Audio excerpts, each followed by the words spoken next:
오늘 하나님께서 주신 말씀을 봅니다. 신약 성경 히브리서 4장 14절부터 16절까지입니다. 우리 한 절씩 교독합니다. 히브리서 4장 14절부터 16절입니다.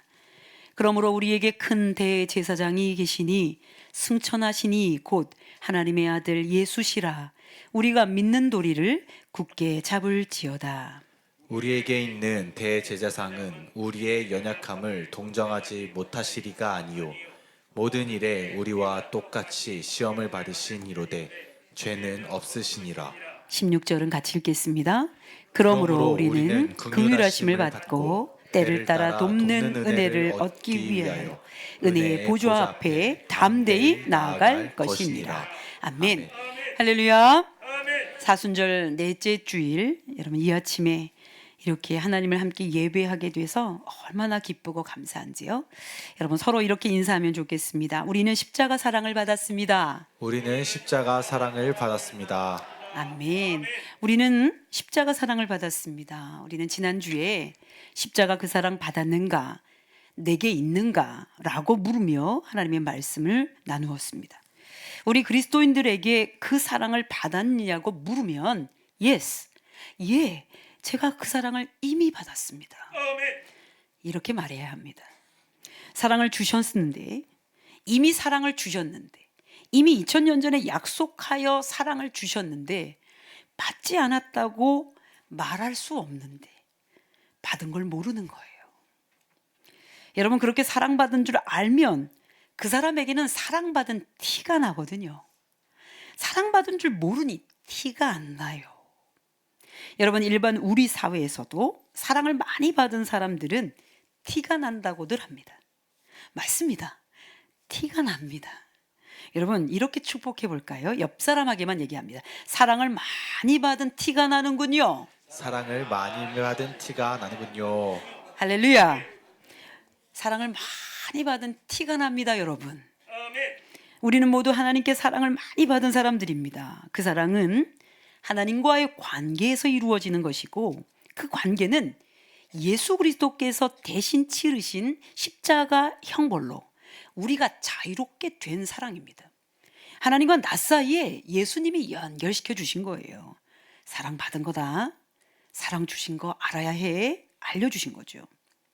대신 치르신 속죄의 은총이 곧 십자가 사랑입니다. 그 사랑받은 것을 알고 있으면 티가 날 수밖에 없습니다. 어떻게요? 어떤 티가 날까요? 은혜, 평강, 생명, 자유. 이 티가 나야 돼요. 다시 한번 옆에 분들 한번 확인해 보시겠어요? 사랑받은 티가 많이 나는군요. 사랑받은 티가 많이 나는군요.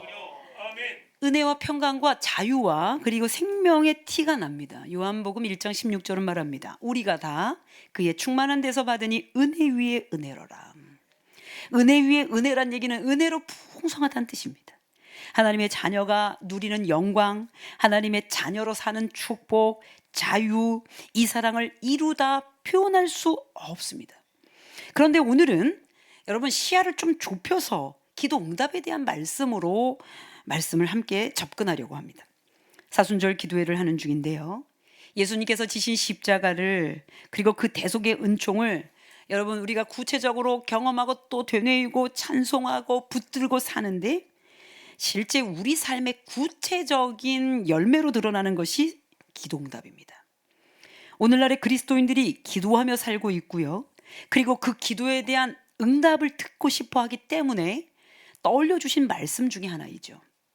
결론부터 말하자면 십자가 없이는 기도응답도 바랄 수 없다는 뜻입니다. 여러분 따라합니다. 십자가 없이 기도응답도 없다. 기도응답도 없다. 하나님과 우리 사이의 영적 친밀감을 확인하는 소통인 기도는 우리가 기도하고 하나님이 답하시는 응답이 기본입니다. 여러분 사람과 사람 사이에서도 소통이 돼야 친밀한 거지요. 하나님과 우리 사이는 더더욱이나 마찬가지로 이 영적 친밀함은 기도로 확인할 수가 있어요. 그런데 때로는 그 기도하고 하나님이 응답하시는 이 기본적 관계 속에서 예수님이 중간을 역할을 감당하시는 건데 때로는 우리가 약해서 또는 상처 입어서 기도하지 못할 그때도 성령님이 대신하여 간구하시기까지 하신다고 성경이 기록하죠. 더욱이 기도는 하나님이 누구신지를 알고 그 뜻을 묻고 그 뜻대로 살아가게 하는 역동적인 힘이기 때문에 하나님을 알고 있기 때문에 구하고요. 구하였기 때문에 응답하실 것을 믿고 사니까 역동적입니다. 분명히 나의 기도에 응답하시는 일에 대해 중요히 여기는 것은 당연하죠. 그 기도 응답의 비밀에 십자가가 있다는 뜻입니다. 십자가 기도 응답의 비밀이에요. 이제 그 응답의 원칙을 오늘 말씀을 통해서 전개해 봅니다. 먼저 첫 번째 여러분 단계의 원칙은 가로막힌 죄를 해결해야 하는 것이 원칙입니다. 가로막힌 죄를 해결하는 일은 단순히 기도 응답의 문제만은 아닙니다. 하나님과의 관계의 문제에 회복되는 것이죠. 사람과의 관계에서도 껄끄러운 것이 있으면 서로 소통이 안 되거나 사이가 멀어지지요. 그 원리랑 아주 비슷합니다. 하나님은 거룩하신 존재입니다. 그분은 절대로 죄를 용납하지 않으시고 죄에 대해서는 반드시 심판하시는 분이십니다. 그러므로 죄를 가지고 하나님 앞에 그냥 나아갈 수 없고요. 거기서 하나님의 음성을 더더욱이나 기대할 수 없고 들을 수 없어요. 그러니 그 뜻을 알 길은 만무합니다. 하나님과 나 사이 그리고 하나님과 우리 사이에 죄를 두면 안 된다는 뜻이에요. 죄는 그 둘 사이를 가로막는 그래서 사이가 멀어지게 하기 때문입니다. 이사야서 59장 2절입니다. 함께 봉독합니다. 오직 너희 죄악이 너희와 너희 하나님 사이를 갈라놓았고 너희 죄가 그의 얼굴을 가리어서 너희에게서 듣지 않으시게 함이니라. 죄가 하나님과 우리 사이를 갈라놓고 하나님이 얼굴을 가리고 듣지 않으신다는 거예요. 이사야서 59장 2절만 가지고도 여러분 기도 응답의 비밀이 있다는 걸 알 수 있죠. 죄악이 하나님과 우리 사이를 갈라놓았습니다. 그리고 그 죄가 하나님의 얼굴을 가려버립니다. 그리고 우리를 보지 못하게 할 뿐 아니라 우리가 올리는 기도도 듣지 못하게 하시고 들어주지 않고 거절하신다는 뜻이에요. 죄가 가로막으면 기도해도 소용없다는 말이 되겠습니다. 바로 그 가로막힌 것을 해결해야 기도가 응답됩니다. 이것이 첫 번째 원칙입니다. 가로막힌 죄를 해결하라. 기도하는 일이 이루어진다면 얼마나 감사한 일입니까? 기도 응답이 즉각적으로 주어진다면 그것보다 더 큰 일이 어디 있겠습니까? 그런데 제일 먼저 해야 할 일은 나의 죄를 해결하는 일이에요. 역으로 우리가 기도하고 있는데 하나님이 전혀 듣고 계시지 않는 것처럼 마음이 든다면 우리와 하나님 사이에 막힌 죄가 있는지를 살펴봐야 합니다. 다만 우리가 유의해야 할 것은 기도하는 모든 내용대로 하나님이 응답하셔야 응답이겠는가? 이 부분은 생각해 보셔야 합니다. 하나님의 뜻대로 구하였다면 그리고 하나님과 나 사이에 막힌 죄가 없다면 그 기도는 반드시 응답됩니다. 그래서 기도 응답의 기본이기도 하죠. 사랑하는 여러분, 사도 바울 이해가 그렇죠. 그가 부활하신 예수님을 만났어요. 그리고는 십자가 은총을 경험합니다. 이후 그는 기도하는 대로 다 응답받았습니다. 기도하는 대로 다 놀라운 기적을 보았습니다. 그런데 자신을 위한 기도를 딱 한 가지 한 것뿐인데 자신의 몸에 생긴 그 모진 질병을 좀 낫게 해달라고 3번씩이나 간구했는데 하나님이 들어주시지를 않으신 거예요. 응답 못 받았다고 생각할 거 아니에요. 얼마나 괴로웠겠습니까? 그런데 구한 대로 응답하시는 것, 즉 내가 구한 내용대로 응답하시는 것이 응답이 아니라는 것, 그것을 사도 바울은 깨닫게 되죠. 하나님과 그 사이에 막힌 죄가 없었으니 모든 것이 응답이라는 것을 사도 바울은 알았을 거예요. 고린도후서 12장 8절부터 9절입니다. 전도사님 읽어줍니다. 이것이 내게서 떠나가게 하기 위하여 내가 3번 주께 간구하였더니 나에게 이르시기를 내 은혜가 내게 족하도다. 이는 내 능력이 약한 데서 온전하여 짐이라 하신지라. 그러므로 도리어 크게 기뻐함으로 나의 여러 약한 것들에 대하여 자랑하리니 이는 그리스도의 능력이 내게 머물게 하려 함이라. 여러분, 이 응답은 십자가를 통과한 사도 바울의 기도 응답에 대한 은혜 고백입니다. 그러므로 우리가 기도한 대로 응답받는 거 이거 주세요 했는데 그거 주시면 응답이 아니라 하나님의 뜻대로 구한 것이라면 반드시 응답을 받는데 그 응답이 없을 때는 하나님과 우리 사이에 무언가 막힌 게 있다는 뜻이에요. 그러나 다른 예로 이스라엘 초대왕 사울의 예를 들으면 더 자세히 알 수 있습니다. 사울이 왕이 되었던 초기에는 하나님께 묻기도 하고 구하기도 하여 다 모든 것이 이루어졌어요. 그러나 어느 날부터 하나님을 거역하고 불순종하면서부터 하나님과 그 사이에 막힌 죄가 있었지요. 하나님은 더 이상 말씀하지 않게 되었습니다. 사무엘상 28장 6절이에요. 사울이 여호와께 묻자오되 여호와께서 꿈으로도 우림으로도 선지자로도 그에게 대답하지 아니하심으로, 이제 말씀 안 하시기 시작하신 거죠. 하나님이 말씀하지 않으시면 제 마음대로 하게 되어 있습니다. 더더욱이나 권력이 있잖아요. 그러면 하나님 음성 안 듣고도 자기 권력을 써요. 또는 더더욱이나 여러분의 물질적 환경이 구비되잖아요. 하나님이 말씀하지 않으셔도 자기 물질 가지고 쓴다고요. 더 큰 죄를 짓게 되죠. 그러므로 예수 그리스도의 십자가로 이미 통과한 죄의 심판을 통해서 이후 구원받은 하나님의 자녀로 살게 되었을 때 우리는 모든 죄와 맞서 싸울 수 있는 힘이 생기기 시작해요. 그때 십자가 능력을 가지고 나아가기 때문에 기도의 응답은 반드시 계속될 것입니다. 이 부분이 구원파 교리와 다른 겁니다. 회개로 구분하면 구원파들은 한 번의 구원으로 구원이 만족됐다고 이야기합니다. 그렇지 않습니다. 여러분, 회개로 말하면 1차적 회개가 있어요. 그거는 이미 예수님이 2000년 전에 해결하신 그 죄에 대한 그 모든 심판을 해결하셨다는 것을 받아들이는 회개입니다. 맞습니다. 제가 모르고 그랬습니다. 주님, 제가 죄의 저주에 빠진 줄 몰랐습니다. 그러나 주님이 해결하셨군요. 감사합니다. 주님, 제가 이후로부터 있었던 모든 죄악들을 용서하시니 감사합니다고 1차적 회개, 이것이 율법적 회개입니다. 이것은 공의의 하나님이 죄를 절대로 두고 볼 수 없어서 우리가 태어나자마자 죄인으로 태어난 우리 인생을 끝내실 수도 있었던 하나님이 그 공의의 심판을 예수님의 십자가로 끝내신 사건입니다. 그래서 그 율법을 완성시키신 거예요.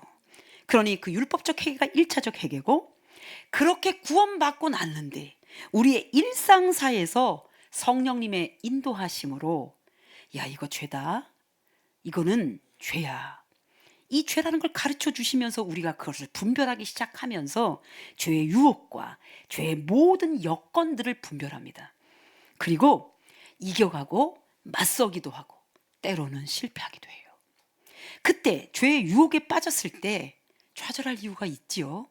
그러나 주님 앞에 그때 하는 회개가 복음적 회개입니다. 제가 죄인 줄 알았는데, 그 미혹당하지 않으려고 했는데 제가 미혹이 당했습니다. 주님 용서하시옵소서. 저의 약함을 용서하시옵소서. 주의 거룩한 보혈로 이미 씻은 죄의 저주, 그리하여 이제 성령님과 동행하여 거룩하게 살아야 되는 길에 이 길이 우리 하나님 사이에서 막히지 않도록 주님 해결하여 주시옵소서. 아멘. 여러분, 구원받은 하나님의 자녀가 거룩하게 살아가는 길에 반드시 필요한 거예요. 설명하면 이겁니다.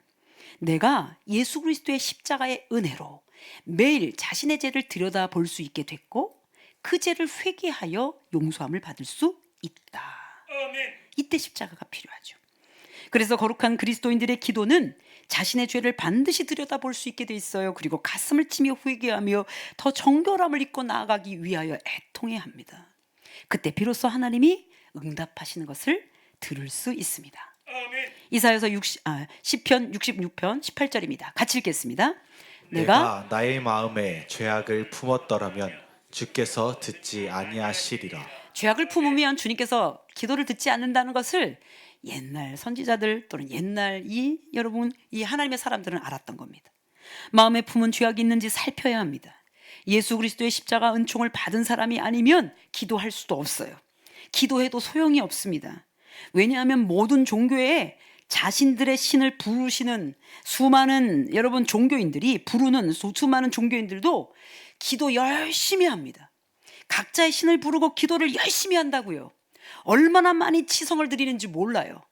그런데 여러분, 그리스도인들의 기도와 그들의 기도가 다른 이유는 그들에게는 예수가 없다. 그들에게는 예수 십자가가 없다. 대속의 은총이 없다. 우리랑 완벽하게 다르죠. 사실 우리는 압니다. 죄를 짓기는 너무 쉬워요.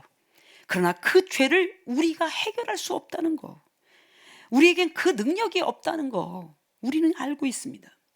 우리가 사는 사회는 죄짓고 법적 조치에 따른 대가를 치르면 다 해결되는 것으로 규정하지만 죄인이 죄인을 깨끗하게 할 능력이 없다는 거 여러분 우리는 알아야 돼요. 도덕적 양심과 사회적 질서를 확립하기 위해 사회적 약속을 했을 뿐이지 여러분 교도소 잠깐 나갔다가 들어갔다 하는 일이 우리 죄를 깨끗게 하십니까?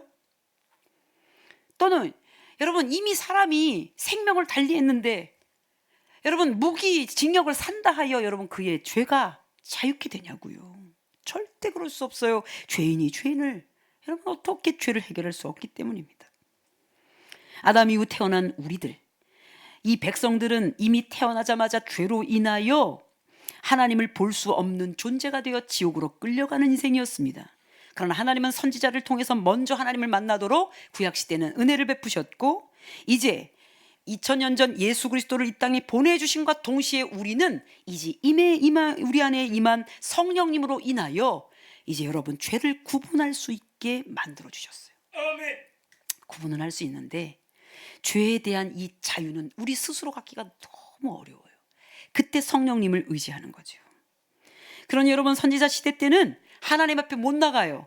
이미 죄인이니까 그때마다 여러분 매번 제사 때마다 자신의 정결함을 하나님 앞에 보이기 위하여 제물의 피를 뿌리고 그 제물을 죽여서 가서 제사를 드리죠. 예배를 드렸어요. 매번 그래야 했습니다. 그리고 1년에 한 번씩은 대제사장이 온 백성들의 죄를 다 묶어서 주님 앞에 제물을 드리며 그 속죄 받는 그런 예식을 했어요. 오늘날 우리 그리스도인들에게 이 대제사장 역할을 하시는 분이 바로 예수 그리스도십니다. 하나님과 우리 사이에 우리의 죄악을 들고 가서 깨끗하게 해결하실 예수님으로 이미 중간에 서 계신 거죠. 그분은 이미 2000년 전에 오셔서 십자가로 해결하신 예수님이신 거예요. 하나님과 우리 사이에 우리 주님이 계십니다. 여러분 히브리서 4장 14절입니다. 함께 봉독합니다. 그러므로 우리에게 큰 대제사장이 계시니 승천하시니 곧 하나님의 아들 예수시라.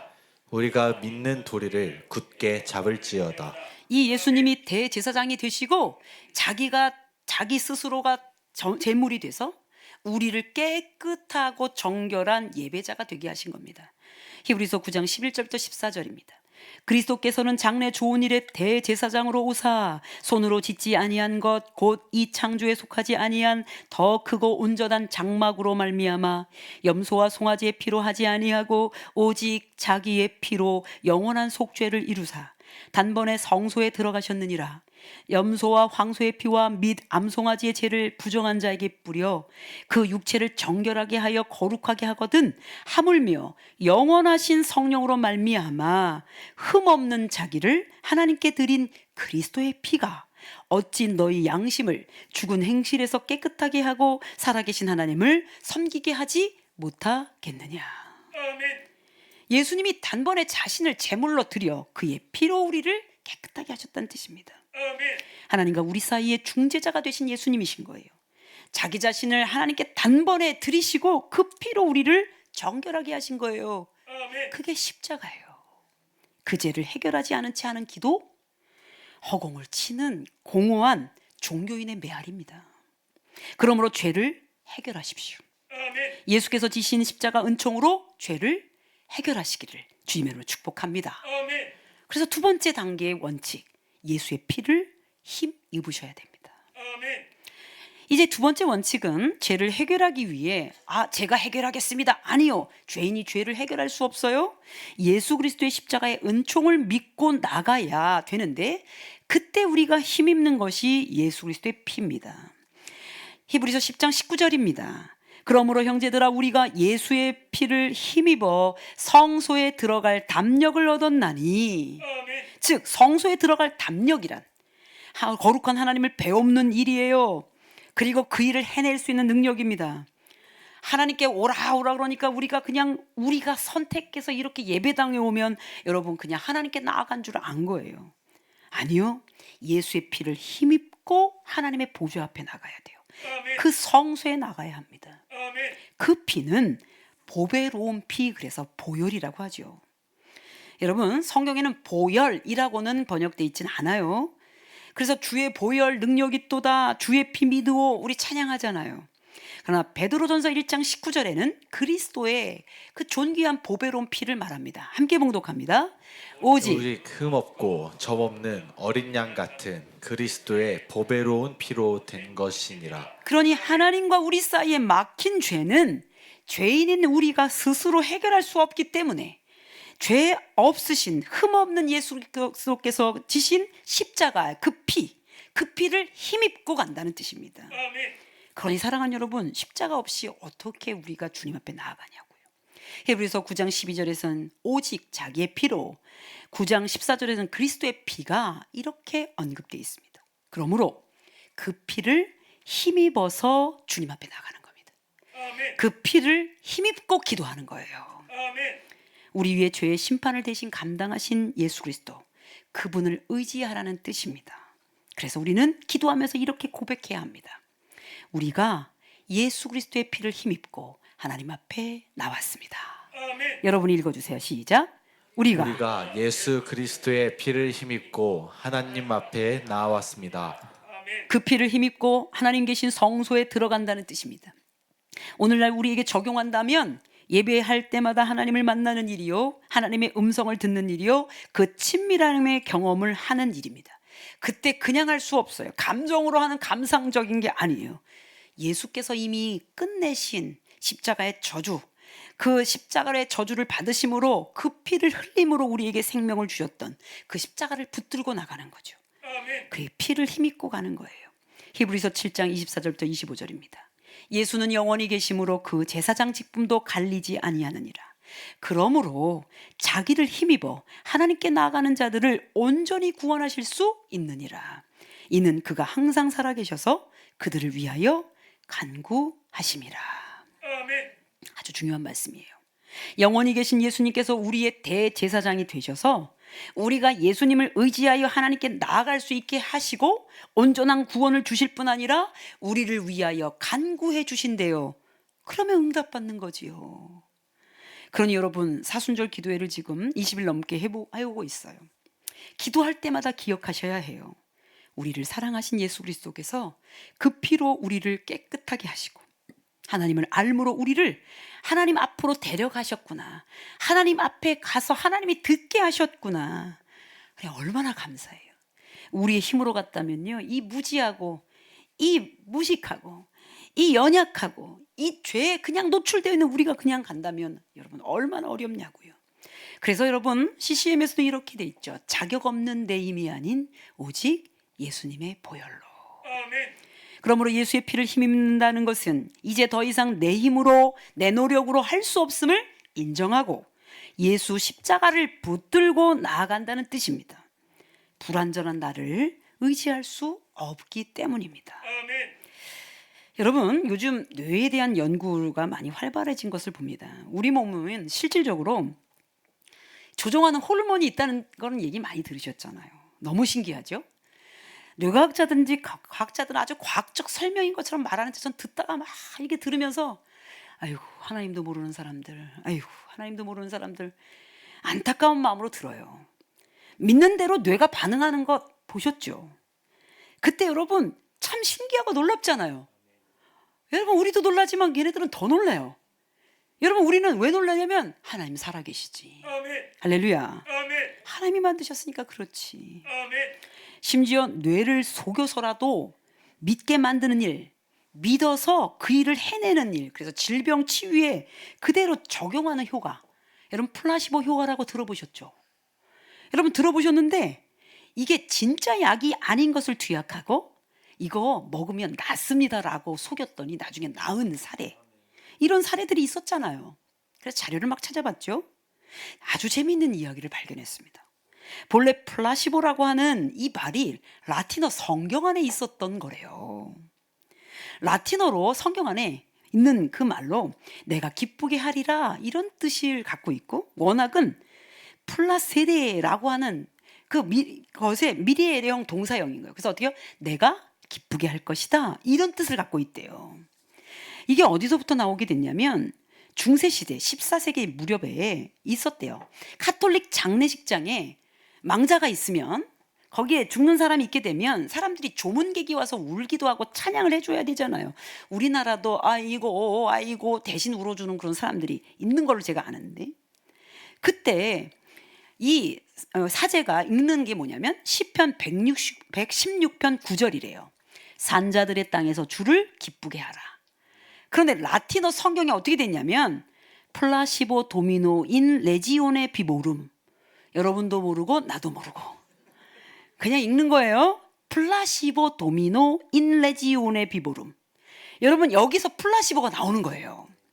그래서 장례식장에 이 말씀을 읽어주는데 그때 돈 받고 슬퍼하는 조문객들이 그 자리에 있었던 거예요. 사람들이 그 조문객을 향하여 비꼬듯이 말하던 게 뭐다? 플라시보다. 그런데 가짜 조문객이죠. 진심이 아닌데 남의 비위를 맞추기 위한 가짜. 그때 플라시보를 쓴다는 거예요. 너무 놀라운 것. 그것을 의학계에서 적용을 했는데 그게 환자가 낫게 되니까 1785년에 새 의학 사전이라는 곳에 플라시보가 실제 치료 효과가 있다는 것, 환자를 안심시키기 위해 처방하는 비본질적인 약으로 등재돼 있대요. 그러니 여러분, 플라시보 자체가 그게 의학 사전에 옛날에 18세기에 올라가 있는 거예요. 가짜 약을 투약하고 이거 진짜입니다. 이거 먹으면 낫습니다. 그러면 가짜를 먹고도 낫는다는 거 아니에요. 그것의 반대 효과가 노시보라는데 오늘 그 얘기는 생략하겠습니다. 여러분, 가짜를 먹고 이거 먹으면 낫는데 그 믿음으로도 여러분 환자가 나요. 그런데 여러분, 그보다 이미 2000년 전에 우리 주님이 다 끊어버리신 거, 질병으로도 모든 악한 사단의 권세를 다 끊어버리시는 걸 믿게 하셔서 이 현실을 살면서 그 믿음으로 이 모든 악한 것을 여러분 뚫고 나가는데 믿음 없이 어떻게 이겨내냐고요. 그러니 그렇게 믿고 일어나는 어떤 그 효과 얘기를 제가 이렇게 보다가 이 아무 일도 일어나지 않는 일은 믿음이 없는 경우가 많구나. 믿음이 없다면 아무 일도 일어나지 않겠구나. 예수께서 우리를 위해 대신 지신 십자가 그 보혈의 은총, 이미 2000년 전에 일어났다고 해도, 사랑을 줬다고 했는데도 안 받았다고 그러면 무슨 일이 일어나냐고요. 이제 내년이면 제가 목회한 지 30년이 됩니다. 정식 목회, 교육전도사까지 합하면 34년째가 되겠죠. 아니죠, 계산하시겠다. 하여간 40년이 가까이 되겠다. 여러분, 그런데 여러분, 수많은 사람들을 만났잖아요. 정말 진심으로, 성도들도 그렇지만 특히 이제 부교육자들을 진심으로 많이 사랑하고 아꼈습니다. 제 식대로 했겠죠. 제가 기도하면서 하긴 했는데, 그런데 대부분의 사람들이 언제 사랑을 줬냐는 거지. 내가 분명히 사랑하여 믿고 그리고 귀히 여겼던, 그래서 참 많은 부분 많이 귀하게 섬겼던 것을 기억하는데 본인들 하나도 기억 못하는 거예요. 사랑했는데 안 받았어. 이미 사랑을 줬는데 못 받는 거예요. 아무 일도 일어나지 않습니다. 2000년 전에 예수님이 이 땅에 오셔서 하나님이 모든 죄의 저주를 끊으셔서 우리로 하여금 생명으로 살 수 있도록 이미 이 모든 사랑을 주셨는데 아니라는 거지. 못 받았다는 거지. 못 믿겠다는 거지. 아무 일도 일어나지 않습니다. 또는 이제는 영적 문제에서는 계속 죽음으로 가셔야 됩니다. 그러니 예수의 피를 힘입는 여러분 되시기를 주님으로 축복합니다. 아멘. 예수 십자가를 잡는 거예요. 아멘. 마지막으로 기도 응답의 원칙, 예수 피까지 여러분 힘입으셨다면 은혜의 보좌 앞에 담대히 나아가셔야 됩니다. 아멘. 제가 오늘 쓰는 이 용어는 오늘 말씀에 다 나와 있는 용어입니다. 그러므로 이제 마지막으로 은혜의 보좌 앞에 담대히 나아가셔야 합니다. 이 뜻은 우리가 예수 그리스도의 십자가 은총을 힘입고 나가야 되는 거지, 내가 나가겠습니다 하고 은혜의 보좌에 나갈 수 있는 게 아닙니다. 이미 막힌 죄를 해결할 때 예수의 피를 힘입고 그리고 보좌 앞에 나갈 수 있다는 것, 단계적인 거예요. 그러니 은혜의 보좌란 하나님이 계신 것입니다. 또 은혜의 보좌란 하나님을 볼 수 있는 거예요. 은혜의 보좌란 하나님이 말씀하시는 음성을 듣는 자리예요. 얼마나 좋냐고요. 16절입니다. 다 같이 읽어보십시다. 그러므로 우리는 긍휼하심을 받고 때를 따라 돕는 은혜를 얻기 위하여 은혜의 보좌 앞에 담대히 나아갈 것이니라. 아멘. 긍휼하심을 받고 때를 따라 돕는 은혜를 얻기 위하여. 이게 두 개의 기도 내용입니다. 사랑하는 여러분, 긍휼하심을 받은 때는 언제입니까? 긍휼하심을 얻어야 될 때가 언제냐고요. 여러분 기도할 때 이렇게 기도하지 않아요? 긍휼함을 구하잖아요. 목회자인 저도 이렇게 기도할 때 있습니다. 근데 이때는 언제냐면 가장 심각할 때입니다. 주님 긍휼히 여겨주세요. 주님 긍휼히 여겨주세요. 제가 이 기도를 할 때는 큰 질병 앞에 놓인 성도님들 기도할 때, 갑작스런 사건 사고 앞에 성도들이 너무 많은 고통을 겪을 때 제가 이 기도를 합니다. 주님 긍휼히 여겨주세요. 하나님의 긍휼이 절실히 요구될 때 이 기도를 한다고요. 하나님의 긍휼하심이 필요할 때가 언제입니까? 우리가 아무것도 할 수 없을 그때예요. 은혜의 보좌 앞에 담대히 나가는데 주님 긍휼하심을 필요할 그때 그분 앞에 나오라는 얘기잖아요. 우리를 긍휼히 여기셔서 응답해 주시겠다는 약속이에요. 그러므로 십자가의 은총을 통해 긍휼하심을 받을 수 있는 응답을 받는 저와 여러분 되시기를 주님으로 축복합니다. 그리고는 두 번째 기도에서 때를 따라 돕는 은혜를 얻기 위하여 나오라는 거예요. 때를 따라 돕는 은혜는 뭘까요? 매 순간 구하는 기도 제목이죠. 여러분 그때마다 하나님의 보좌 앞에 나오시란 얘기입니다. 그래서 워낙은 기도의 삶을 살면 24시간 내내 주님 제가 이게 나갑니다. 주님 이것이 필요합니다. 주님. 예를 들면 여러분 아주 일상사 가운데서도 여러분 그 일을 행할 수가 있습니다. 그 연습을 좀 해보셨으면 좋겠어요. 예를 들면 어디를 찾아야 될 때에 주님 제가 이곳에 갔습니다. 이것을 찾아야 되는데 주님 도와주십시오. 눈에 띄게 해주십시오. 주님 제가 누구를 만나야 합니다. 제가 지금 이 시간 무엇을 합니다. 순간순간 주님의 이름을 부르고 주의 피를 힘입고 나가는 거죠. 때를 따라 돕는 은혜가 여러분에게 임할 것입니다. 그러니 여러분 때때마다 구하셔야 돼요. 때때마다. 이게 생생하게 여러분에게 경험이 되어야 그때서야 비로소 여러분 신앙생활의 맛을 알 수 있는데 요즘 기도하는 일이 많단 말이에요. 그럼 여러분 첫 번째 하나님과 나를 가로막는 죄가 없는지를 깊게 살피셔야 돼요. 그리고 예수님의 십자가 보혈을 힘입고 기도하셔야 돼요. 그때 담대히 하나님의 보좌 앞에 그 은혜의 보좌 앞에 나아가 긍휼하심 그리고 때를 따라 돕는 은혜를 구하여 응답받는 여러분 되시기를 주님으로 축복합니다. 십자가 없잖아요. 기도하는 일은 다른 종교인하고 다를 바가 없습니다. 그러나 십자가 있어야 그 응답이 여러분에게 즉각적으로 온다는 걸 기억하시고 오늘부터 다시 한번 예수의 피를 힘입고 나아가는 여러분 되시기를 주님으로 축복합니다. 가로막힌 죄가 있는지 반드시 보세요. 그리고 내가 해결할 수 없을 때 십자가 그 피를 의지하시고 주님 보좌 앞에 담대히 나아가 함께 승리하는 저와 여러분 되시기를 주님으로 축복합니다. 기도합니다. 거룩하신 하나님 아버지, 우리를 긍휼하게 여기셔서 이미 2000년 전에 우리를 사랑하시는 그 크신 사랑을 이미 주셨습니다. 그 사랑을 우리가 받았습니다. 그 받은 사랑 때문에 평강하며 그 받은 사랑으로 인하여 은혜를 입었으며 그 받은 사랑을 통해서 우리가 자유함을 입었습니다. 주님, 우리가 살고 있는 이 삶은 너무나도 생생하고 현실적이어서 매 순간 주님의 긍휼을 구하고 때를 따라 돕는 은혜를 구하지 않고는 살 수 없는데 주님, 다른 여타 종교인처럼 아무 신이나 나의 기도를 받으면 되겠다고 생각하는 믿음이 아니라 예수 그리스도 그 십자가 없이는 응답이 없음을 저희가 알고 주님의 피를 의지하오니 주님의 생명을 의지하오니 이제 응답하여 주시옵소서. 그리하여 더 생생하게 하나님이 우리에게 응답하시는 것을 받아 누리게 하여 주옵소서. 우리 주 예수 그리스도의 이름으로 간절히 기도합니다. 아멘.